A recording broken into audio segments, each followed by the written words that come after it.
김계홍의 인생 스케치.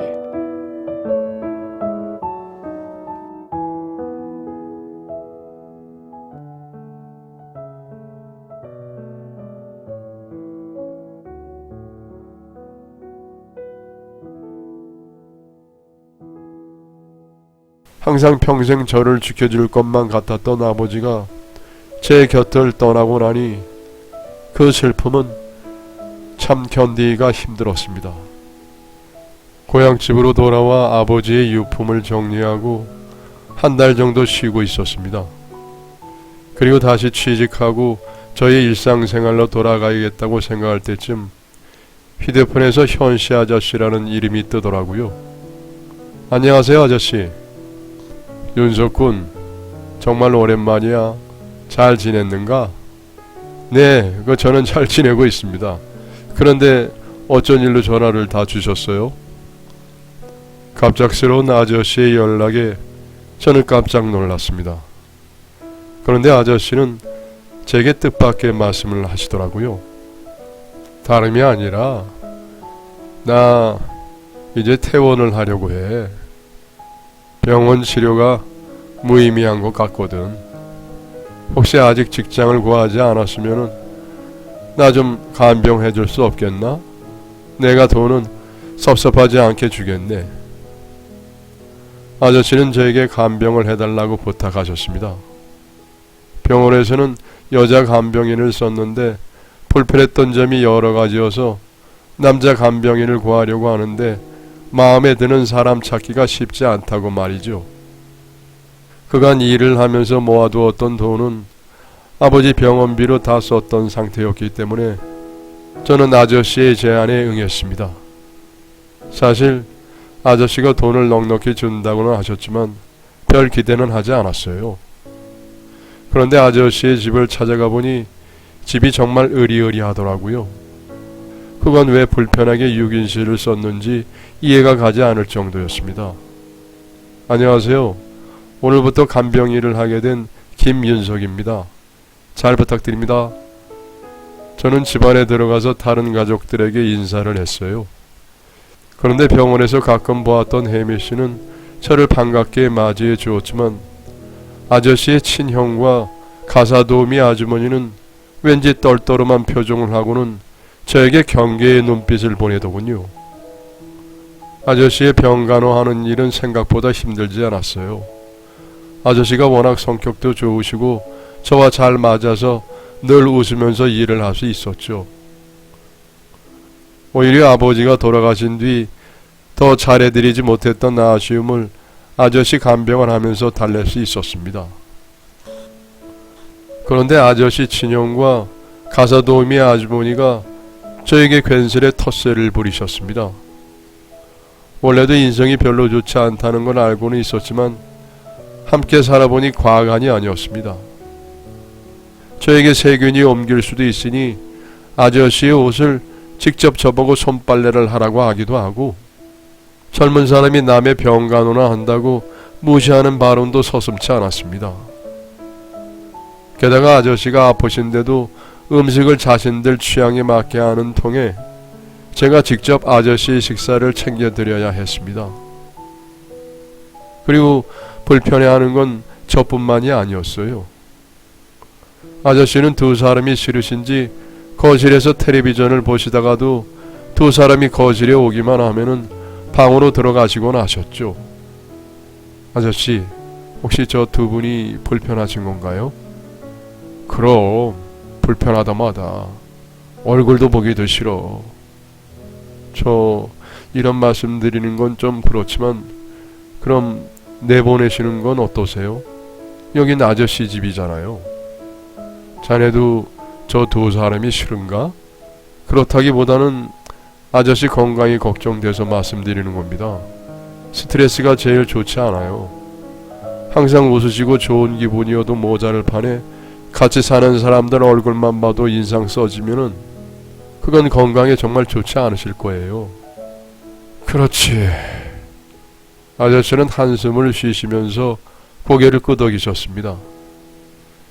이야기를 들어보니 친형은 도박에 빠져서 이혼당하고 도박빚만 가득 이어서 갈 곳이 없어서 3년 전부터 함께 살기 시작을 했대네요. 그런데 그 사이에 집에서 일하던 가사 도우미 아주머니랑 눈이 맞았다고 하더군요.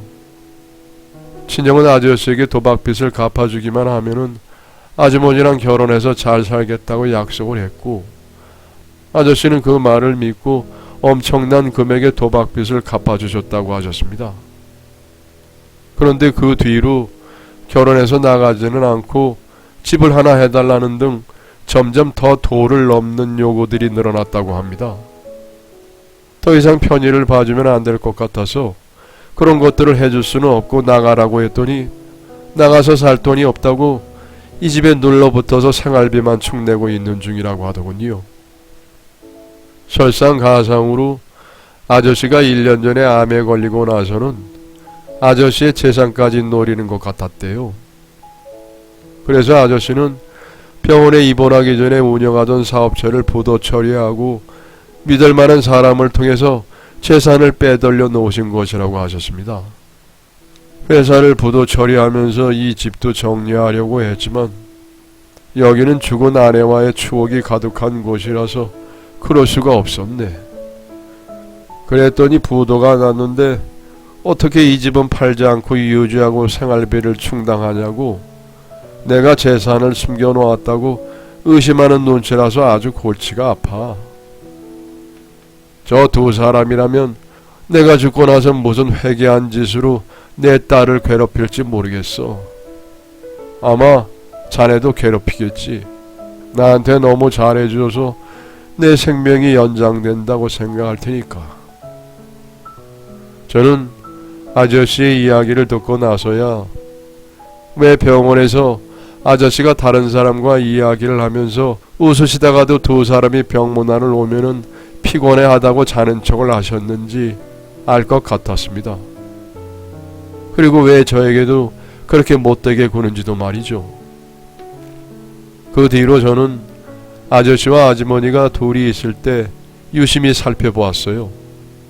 그런데 하루는 집에서 컴퓨터를 하려고 보았는데 그 전에 사람이 검색하던 인터넷 창이 그대로 꺼져 있었습니다.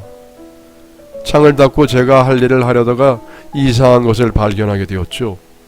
바로 간질이 부작용인 약들이었어요. 간질을 앓고 있는 혜미 씨가 검색을 했나 싶었는데 자세히 보니 얼마 전 아저씨의 식사를 만들다가 찬장 깊숙이 발견한 약통들이 보였습니다. 뭔가 깨름칙하다는 느낌을 받았습니다. 저는 당장 아저씨에게 이 사실을 말씀드려야겠다고 생각했습니다. 그러다가 생각을 고쳐먹었어요.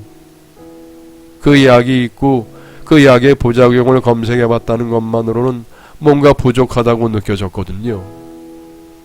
고민하다가 저는 아무도 몰래 부엌에 CCTV 한 대를 설치했습니다. 제발 두 사람이 그 정도로 막대먹은 인간들이 아니기를 바라면서 말이죠. 그리고 그 약통들이 들어있는 칸에는 밀가루를 뿌려두었어요. 누군가 그 통을 꺼내다가 다시 넣어두면은 제가 알 수 있도록 말입니다.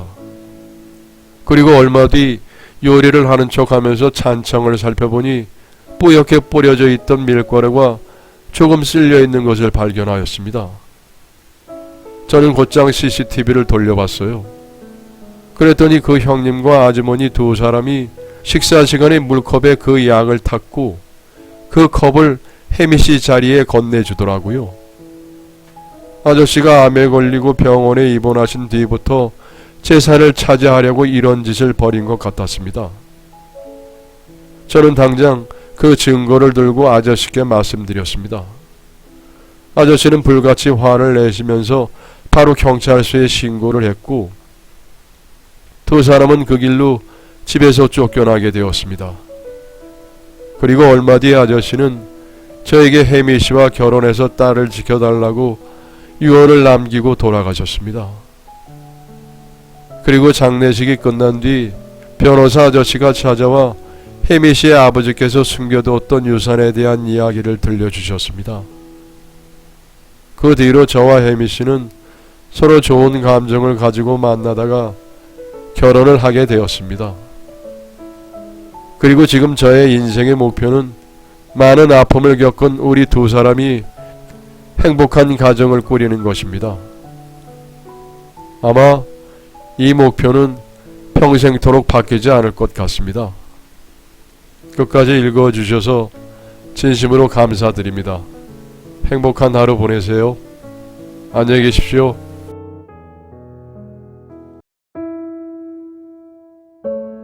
여러분의 사연을 기다리고 있습니다. 내용은 제한이 없고요. 구독과 좋아요는 저에게 큰 힘이 됩니다.